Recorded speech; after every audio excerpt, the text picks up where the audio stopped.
Welcome back. Now, as Nigeria marks another year of independence, President Bola Ahmed Tinubu actually reached out to the youth and told that he would be having a 30-day confab.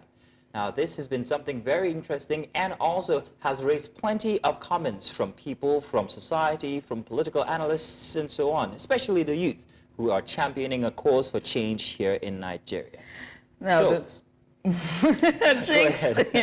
this process has come, this announcement comes amid continued public protests. We've seen the hashtag End Bad Governance protest that happened in the month of August. And we also saw the protests across states in Abuja and Lagos during the October 1st Independence Day celebrations. And so to discuss the significance of this conference and what it could mean for the future of Nigerians and its youth, younger generation, joining us live in the studio is Juwon Sanyaolu. He is the national coordinator of the Take It Back movement. Juwon, thank you so much for joining us. And also joining us later on during the course of the conversation is going to be Azeem Salako. He is researcher, African politics and integration. He's going to join us in due course. But first, Juwon, thank you so much for coming on. We appreciate you for doing this with us. Thank you. First, what's your initial reaction to President Bola Tinubu's announcement of a 30-day confab, 30-day national youth conference to discuss the way forward for Nigeria? Do you think it's a step in the right direction for engaging Nigerians youth? And as I said earlier before, the president simply wants to organize a 30-day, I describe it as a jamboree for his supporters, really. And it's really not a program to dialogue with young people. And if you look at, we've had histories of confab before. There was a 2014 confab that the Jonathan administration had, where did it end? You know, it was, at the end of the day, it was just a wasteful expenditure of taxpayers' money. So like I said earlier, we do not need a confab. You know, what the demands of the Nigerian young people, it's very clear. And that's why I said that the president is not interested in dialogue. If you don't kill or shoot at people you want to dialogue with, right? The people you want to dialogue with, you don't keep them in prison. Lots of young people are still in prison as I speak with you. You do not justify. If you want to dialogue, you do not keep justifying the killing of young people, protesters. The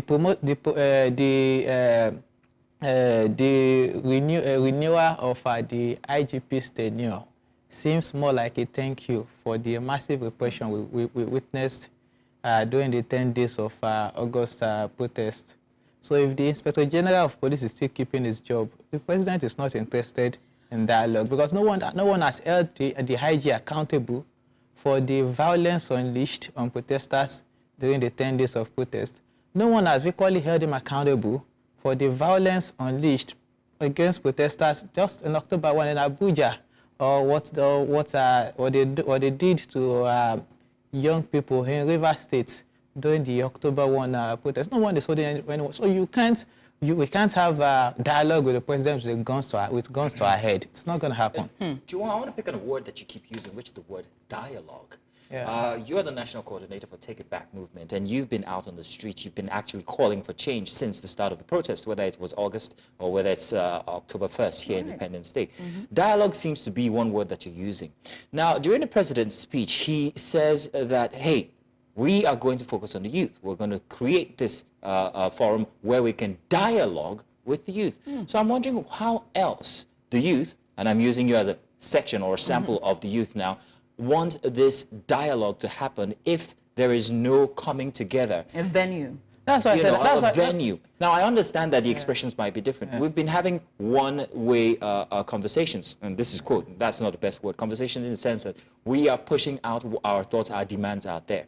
We're not getting back that a response, which is where the word dialogue comes. So is this not an extension, or let's say a truce in some way, or a platform for that dialogue to actually happen? In a way, I've answered this question in two ways, or using two grounds, while answering this in two ways, possibly. And like I said earlier, the president is not interested in dialogue, is the summary. That was practically the summary of my statement. If for there to be a dialogue, at least you have to recognize that there are demands. What makes you think he's not interested? Exactly. You have number one. You have to recognize that there are demands. The president, he addressed the country on the 4th of August, right? He did not even recognize protesters had demands in the first instance. He went ahead on the gaslighting spree. Said, "Oh, don't allow yourself to be used. Don't do this, don't do that. So there had been lootings. So the president went ahead gaslighting protesters. That's number two. Is that the other angle to this is that, look, our demands are clear. You understand? As I've emphasized, non-negotiable, is that what you're saying? As I've emphasized, do you want to negotiate the right of young people to have free and compulsory education? You understand? Why is it that when it comes to look at one of our major demands is the problem of the Constitution, for instance. How do you continue to operate a Constitution that thinks that unemployment benefits to the aged and elderly and to young people without jobs cannot be justiciable? But you can pay. There is elderly who have served this country for as long as 50 years, 30 years. Unemployment benefits, retirement benefits, unemployment benefits is not justiciable. But it is justiciable to pay a governor or a senator who barely served for 8 years. You pay them a fortune, build lavish apartments for them. How do you justify a constitution that thinks that free and qualitative education to our young people? I mean, no country develops beyond the quality of the education it dishes out. It is the basis, the ground norm and basis for industrialization. How do you say that educating young people is not justiciable? Great but point. But paying huge emoluments to senators, governors is justiciable. For instance, ASU, the ASU president recently made a remark, was it yesterday or the day before yesterday, that 15 million naira comes to the university monthly. To come to this university monthly, but to a whole university, you're giving the whole university 15 million naira monthly. But a senator is collecting 21 million naira monthly. I mean, what kind of system do we operate in this country? So those are policies, yes. Right? And you said that the president doesn't want dialogue. That's what you said from his body language and from his statement from the 4th of August. He doesn't want dialogue. But he has stated that this conference would give platform for youths to be able to be involved and engage in shaping the policies that affect their lives. Isn't that dialogue? Why does he want to, like I said earlier, we've witnessed this thing. It's not the case that we have not been here before. We were exactly at this point in 2014. A confab held in 2014. What was the outcome? But what we're saying now is that rather than lavish taxpayers' money, waste taxpayers' money on some of these things, you understand? Why not? There was no dialogue. There was no confab before the president announced on May 2023 that subsidy is gone, and now we're all dealing with the aftermath of that. People can no longer afford food. So what we are saying is that the same platform you used to announce subsidy is gone, you can't go back to the same platform and say subsidy is back. And the same way it made policies that had caused many Nigerians penury, hardship, and people are dying by the day. The same way he did that without calling a confab. He should go back to that same platform and reverse some of these policies. What we're also saying is that he did not call a confab before he started taking advice from IMF and World Bank. These are foreign agencies. Talk about charging protesters for treason. Treason, simply put, is that people serving foreign interest over the interest of your country. But what we've seen over the last 1 year since the president had come into office is that he has continued to serve foreign interests over the interests of the Nigerian people. So who then is committing But he's treason? not the only one that served foreign interests. If you we should try all of them for treason first before you start trying protesters. So we should try Tinubu for treason. We should try Buhari for treason. Jonathan should be tried for treason, but not protesters asking that government should be run in a way that benefits the interests of the people. I mean, who tries protesters for saying we want good governance? What sort of madness is that? Okay, Juwon, let's put the demands of the youth to one side, not eliminating them. What would you rather have heard the president say that would cause some thought of involvement on the side of the youth? Now, he called for confab. You say no. What would you rather he had called for? Yes. Well, in fact, as a matter of fact, it is patriotism to say that we are not interested in a confab, because when you go for a confab, number one, it's 30 days to be precise. Aside from that, there's going to be a lot of food for the boys, you know, around him. People are going to attend. They are going to collect huge honorarium. They are going to put people, you know. It's going to cost the country too much money. So, as I said, if our argument is that we don't have money, I think the reasonable thing to do is to try as much as possible to cut costs. I don't want the president honorarium, you understand, to come and sit down at a confab. What we're saying is that the president simply, the president is a media person. Or at least he used to be. He owns television station, newspapers, had investment there. I'm sure it's not alien, and it's not unaware of what these demands are. So the president should simply look into these demands and begin to implement them. And first, on the immediate table, is that the president needs to really, it's very important that the hardship in the country must be addressed. You can hardly walk to the street without one or two persons asking for money. Not because they want to ask for, but indeed people don't have.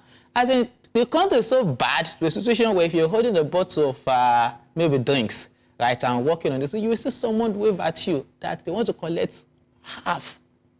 Now it is that bad. So we need the government to begin to address these issues without wasting billions of taxpayers' money organizing a jamboree, right? It's just like, it was just fun when the government was trying to renegotiate minimum wage. They budgeted about 1 trillion naira to convene a committee that want to discuss minimum wage. Meanwhile, this 1 trillion naira, do you want sorry, let me just round it. This same 1 trillion naira in 2013 also said that the amount of money it needed, you understand, to ensure that at least public education, public university can compete minimally with global standard. It needed 1.3 trillion naira, but you use 1 trillion naira to organize a minimum wage committee. What sort of thinking is that? Our other guest who's on video chat with us, Azeem Salako. He is the researcher. He's researcher African policies and integration. Azeem, thank you for joining us. Finally, we got you. Azeem, we've been talking about the youth conference that the president has called for. We've used the word dialogue multiple times because it would seem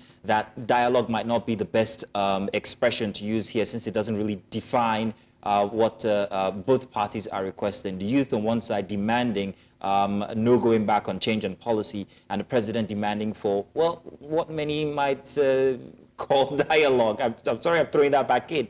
But what are your thoughts on the conference? Is this the way to go? Would it be fruitful in any way? Thank you. Good morning. I hope I am audible. Yes, you are. Okay, thank you very much. Well, I want to say that the National Youth Conference is something that is laudable. Laudable in the sense that I delivered a seminar paper at the Nigerian Institute of International Affairs on securitization of public demonstration. In other words, to put it simpler, criminalizing freedom of expression. And I took the cases of Nigeria, Kenya, and Bangladesh, and I came into a conclusion after, that state repression, as we have seen in Nigeria, especially in the northern part of the country, in Bangladesh, and also in Kenya, are now being resisted by citizens. Therefore, there is a need for government to change an approach into how they respond to public demonstration. And one of the key fundamentals, which I suggested to government at the Nigerian Institute of International Affairs, is that government need to open, if you call it dialogue, I call it civic engagement with the citizens. And I specify that when you look at the demography of citizens who are more involved in public demonstrations, then you will find out that they are young people. In other words, government need to immediately start engaging the young people. And that is perhaps what maybe the president listened to my seminar paper. By the way, there is a reason why he could have listened to it, because I presented on a very important platform. Right. So, for me, you said it's a laudable step for the government to have this conference, but it has been repeatedly described here on this show in our first hour, and now with our guest here in the studio, Juwon, as, and I'm going to quote them, a jamboree. That's what they've described it as a 30-day jamboree, a fest, and that it's a time for them to settle the boys and have money spent on those who are in the perimeters of power. What do you say to that? What's your reaction to that? Well, I will not discountenance that understanding. It's an understanding that stems from the history of conferences, political conferences in Nigeria. So for those who hold that opinion, it's a legitimate opinion to hold. And of course, I will also say that I am neither here nor there with regards to the objection which you have just raised. But my position is that government must continue to be encouraged, motivated to engage citizens. In other words, when government do not engage citizens, governments are trying to bring in an atmosphere which will be ridiculous. So as far as I'm concerned, I have also said it is as part of my recommendation to government, is that in 2021, we had a National Youth Conference. That conference was opened by the former Vice President of Nigeria, Professor Yemi Osinbajo. There are far-reaching recommendations from that conference. And up till today, that recommendations are yet to be implemented. All right. So for those who see it as a jamboree, they have a legitimate opinion over there. All and right. when you also look at Section 6, subsection 2C of the Nigerian Youth Council of Nigeria, National Youth Council of Nigeria Constitution, the summary of what President Bola Ahmed Tinubu wants to do is just there. So we have a body, a youth structure, whose objective, anyway, established by Nigerian Act, whose objective is to carry out these objective with these fundamentals that the president has just announced. All right. So another point is that is the second point for those who hold the opinion that this is more or less like a jamboree, because there are laid down structures, there are laid down recommendations that is only begging for government implementation. All right. Azeem, thank you so much. I'm coming to Juwon next for my next question, and I want you to react to what he said. Azeem says that it is part of the civic duty and responsibility of a democratized government, such as ours, to have civic engagement with its constituents. And if this means the youth, it is necessary. He's also stated the constitution of the Nigeria Youth Council of Nigeria. What is your response to that? So it's a civic duty of the government. Do you still think that the president doesn't want dialogue and this is just a jamboree? Yes, I will answer this in two ways. I'm not sure, again, the president is concerned for anything called civic duties. But it was our civic duty to protest. It was their civic duty to protect us, but they repressed us instead. And they are trying us for treason, for exercising a civic duty. That's number one. The other part of it is also that when we speak, I agree that the government should engage with the young people. But how do they engage with the young people? The government needs to engage young people with jobs. There are millions of young people without jobs that are unemployed. These are part of our demands. Let them be engaged with jobs. Our young people need to be engaged with education. Many of them are dropping out of school. Engage them at that level. Ensure that they are not dropping out of school. Fees are not costly. Which means that maybe the 1 trillion or over 1 trillion naira You know, because this 30-day jamboree is going to cost trillions. You know, so these trillions you want to go and spend on that 30-day jamboree, engage you to the youth in the areas of employment, engage the youth in the areas of education, ensure people are no longer dropping out of school. But there's a skills acquisition, there's the loan application for SMEs, there's policies that he's announced. There's also student loans that he's doing as well. There's so much that he's... Why SMEs, why are small businesses closing down? Small businesses are closing. You are not. So I don't know where those monies. Who are the people collecting those money or what? But you see, another major problem we have with this regime is that every little, when there is flood, you give people rice. You know, where there is when people are killed by insecurity, your solution is rice. When people say they are hungry, you go and distribute 10,000. You know, that is not the issue. What we are saying is that your policies are closing down small businesses. Even hospitals, public universities cannot compete with the high cost of fuel, high cost of electricity. So giving people 10,000 naira will not fix that. You know, so these are policy issues. The president, over 1 year of exercising this policy is enough for him to reverse it. As a matter of fact, there is a report of even the so-called IMF where they're taking advice from. There is a report of the IMF published by Financial Times in 2016 that the austerity policies that they've recommended to most African governments had not worked. So that's a 2016 report. So why are we hell-bent on making our people suffer in abject poverty? Why are we hell-bent on continue on the path that had obviously failed us? So what we're saying, what we're saying is that we don't need all of it's time to get serious, really. Mm-hmm. And until the president gets serious, protests will not stop.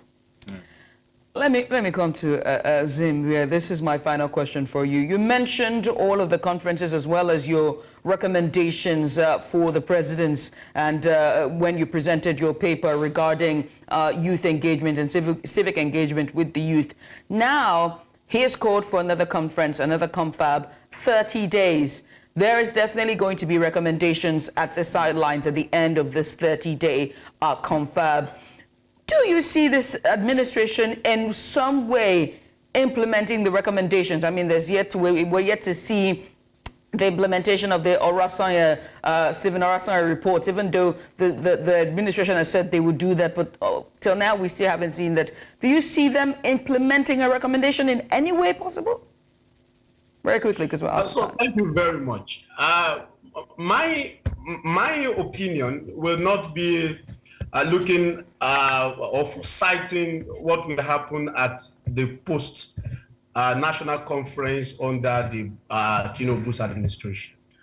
Mine is to suggest to the president that, number one, it is timely for the president to engage the citizens, especially the youth demography. And on that note, I love the president for taking this decision of National Youth Conference. But I want to advise that the 30 days, to me, is unnecessary. The 30 days is too much. And I wonder what youth will be discussing for 30 days. I mean, I just said that the National Youth Conference of Nigeria is a structure, is a body established under the act of the Nigerian legislature. And these individuals who make up this body, they have ideas, they have policy papers that they can easily submit to the president. And the president would easily, implement them. So you can have a 1 day or at most 3 days National Youth Conference where you can bring in ideas, individuals, not only within the political circle, because I am afraid if this will not turn out to become political party youth wing meetings. I said, but you have a body that is non-political to a larger extent. You have media organizations. My brother who is over there in the studio, they have movement, they have policy recommendations, they have papers. When you go to dedicated and specialized institutions that deals with youth affairs, they have ideas. All I think we need to do is just 2 days, 3 days to analyze and aggregate all these far-reaching opinions and recommendations. All right, Mr. And then Azeem, turn it and then summarize them and present it to out the of president time of Nigeria already, but so thank that you is very my much. recommendation to the Yes, president. thank you very much for your recommendation. Finally, in just 1 minute, just want to know, would the Take It Back movement be a part of this conference? If you were extending an invitation. Unequivocally, we are not going to be part of that conference, and the reason is simple. We're not going to be part if the argument, like I said earlier, remains that Nigeria is struggling with funds. We are not going to be part of those. We're going to endorse the wasteful use of taxpayers' money. Yeah. All right, then, Joe, I want to say thank you very much. Yeah. Also, Mr. Azeem Salako, thank you very much for joining us this hour. It's been a pleasure to have you gentlemen on this topic.